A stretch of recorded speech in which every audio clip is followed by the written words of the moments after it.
for the kind words of introduction.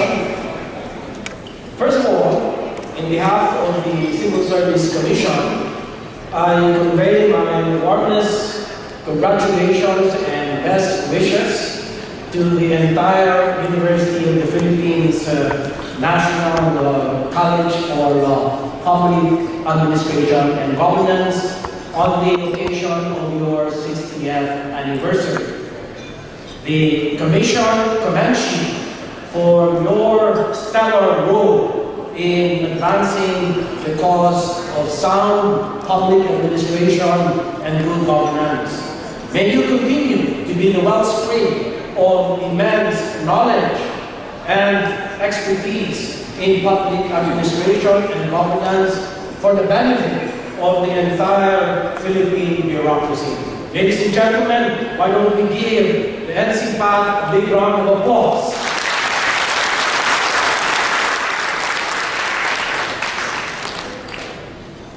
Certainly, it gives me great pleasure to join you in this morning plenary session on public administration and development. The Philippine Civil Service has a rich history that dates back from the colonial period. In more than a century, it has undergone numerous reforms shaped by various social, economic, and political milestones that have changed the public administration landscape.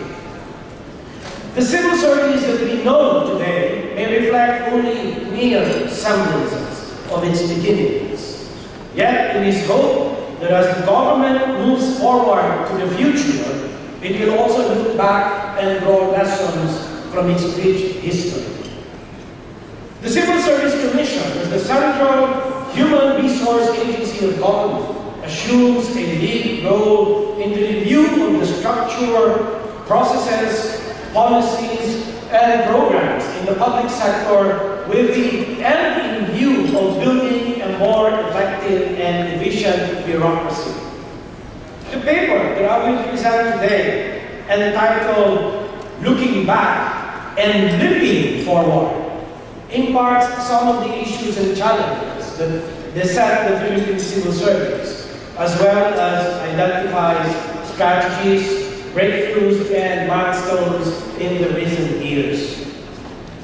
First, on the CSC's organizational assessment and transformation.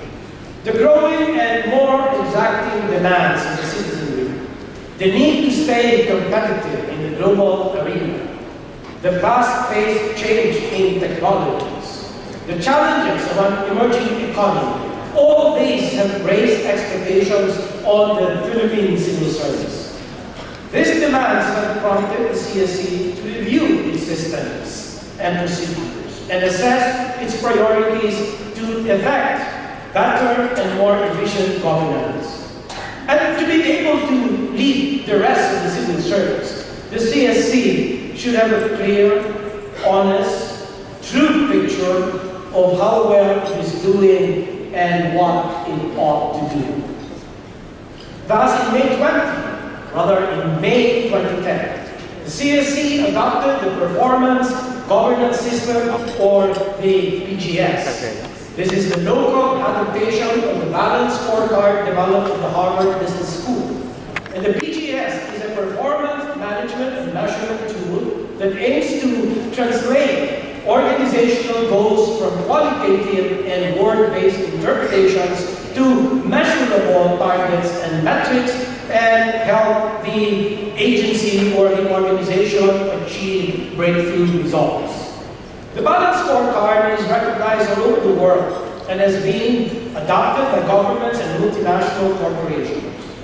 Here in the Philippines, the PGS has been adopted by a number of government agencies and local government units and has also gained ground in the private sector as well.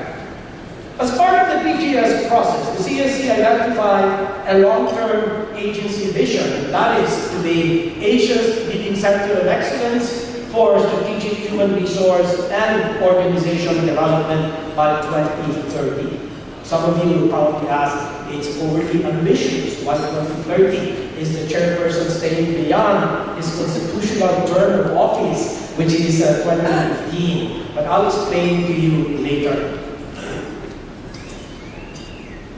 In the past, capacity building largely pertained to individual skill building, as it is believed that better fathers made a better home. With its new vision, the CSE aims to place the development of the organization side by side with the development of individual employees. As we completed the second stage of the PGS pathway, we were already able to score breakthroughs.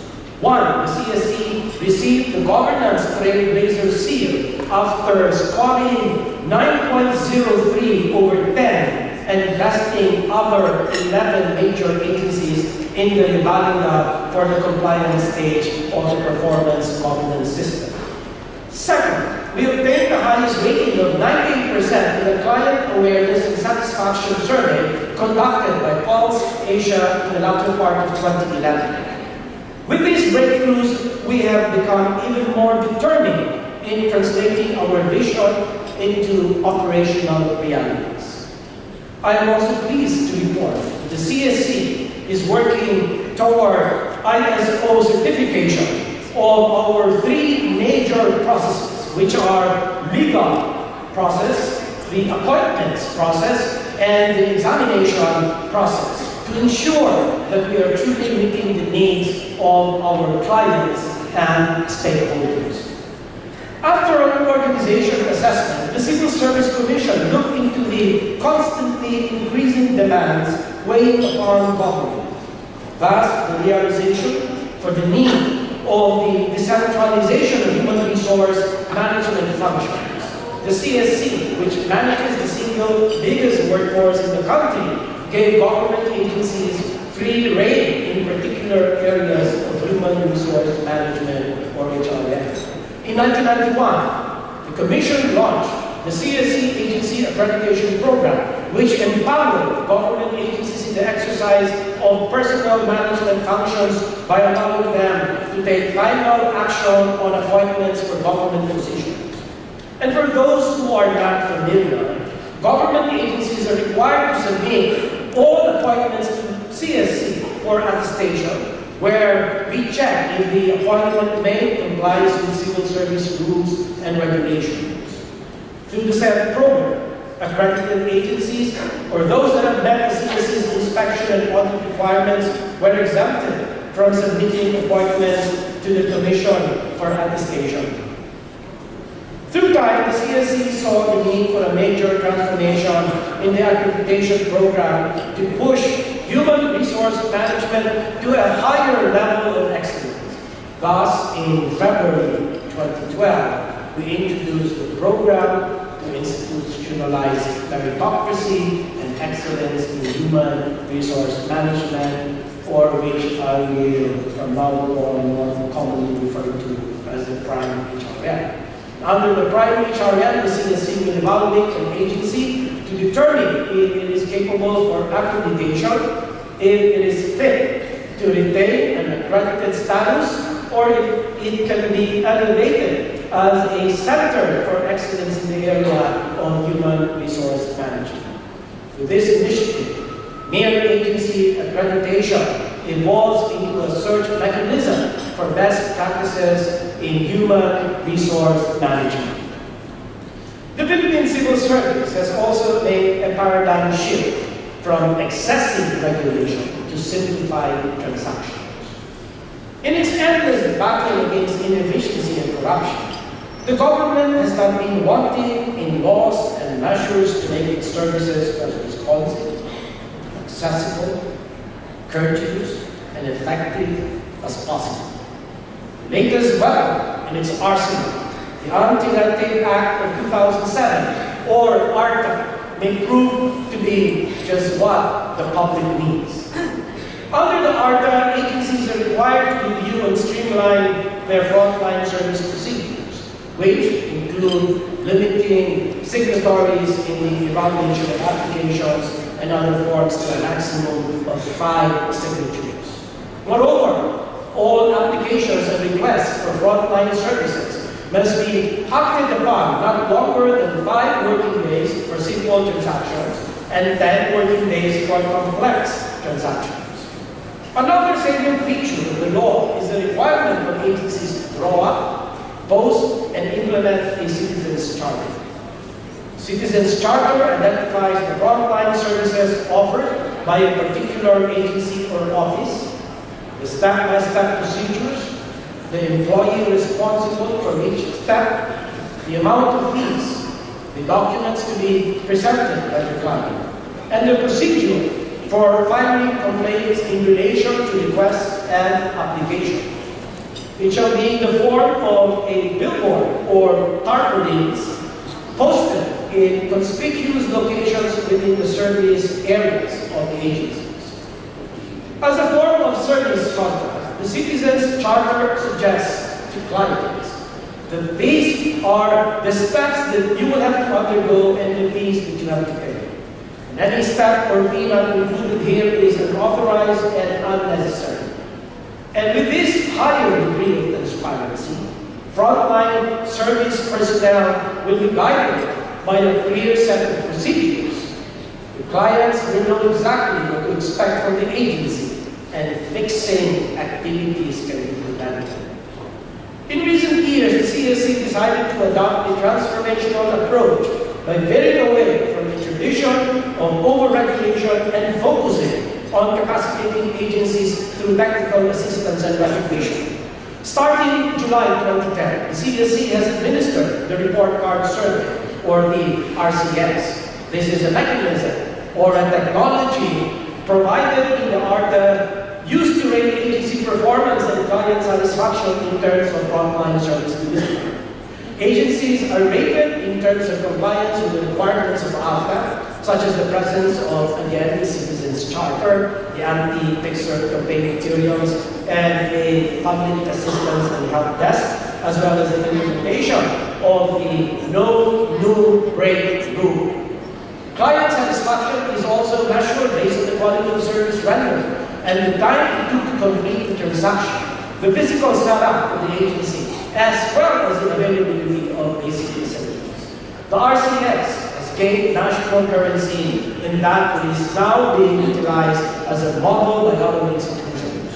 For one, the Department of Interior and Local Government, or DILG, has used it as a prerequisite in its conferment of the seal of good housekeeping to local government units. The United States Agency for International Development, or USAID, has also adopted the RCS in reviewing business processing systems of local government units. In 2011, we aim to subject 469 agencies to the Report Card Survey. First, on our list were agencies that have high demand of frontline services and those that are most complained of. We accomplished 105.97% of our target in this area, as 497 agencies were in fact served. The CSC has identified 22 government offices with a rating of excellent, which is relatively few, 133 with good ratings, 206 with acceptable or fair ratings, and 136 with a failed rating. The CSC was also subjected, we took the bold decision, the Commission took the bold decision of subjecting ourselves, the CSC, to the RCS by commissioning the Fox Station, which is an independent service provider. The report card of the CSC yields an overall final grade of 87, equivalent to good. But remember, this is just 3 points shy of an excellent grade. And remember, too, that our target for 2011 was a rating of fair or acceptable. So in short, we even exceeded our target of fair rating in 2011.